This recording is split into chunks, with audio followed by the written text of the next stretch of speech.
I don't believe we should ever encourage people to think less. Critical analysis of ourselves, our problems, and the world around us is necessary to not only obtain our goals in life, but to protect ourselves from abuse and manipulation. I found video games to be of great use in fostering such critical analysis. By virtue of being interactive, video games are incredible teachers. If our input in a game does not produce our desired result, we learn to adjust it, taking into account the feedback we've received. Likewise, because video games are structured, fictional challenges, they can place us in situations that amplify our thought processes in ways we may not experience in daily life. This exposure to new, challenging information is invaluable. All growth comes from some form of challenge to one's ideology, physicality, mentality, or spirituality. In turn-based RPGs, the educational properties of video games are even more apparent. They are strategy games wherein you assess your current situation, your desired outcome, and then form a plan, step by step, to reach that outcome. It is a very pure, thoughtful experience. The only real determinator of success is the player's mind. No reaction time required. Even the combat graphics are irrelevant. It's a game of numbers and resource management. You take as long as you like each time, and then see whether your plans bear fruit. Given what we've covered so far, that video games are an edifying medium, and that RPGs are a particularly edifying genre in our medium, I take immense issue with auto-battler mechanics.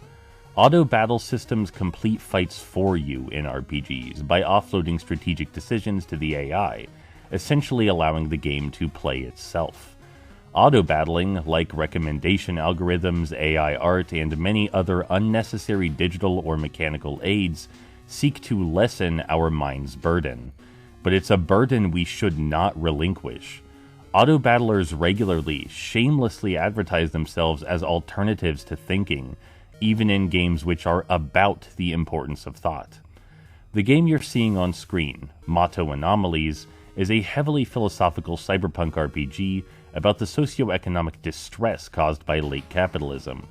If you're not paying attention during nearly every line of dialogue, you'll miss something deathly important, and the game doesn't slow down to baby you. It's got a lightning pace, it's got a sharp wit, and it has a lot to say about the human condition. It's cool stuff.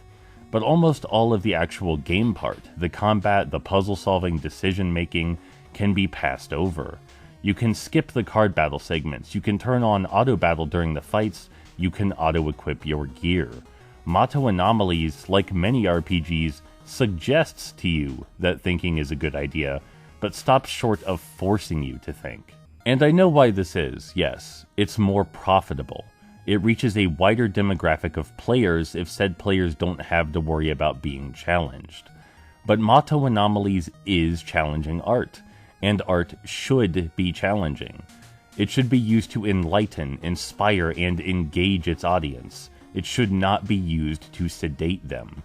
There is little accessibility barrier in most turn-based RPGs.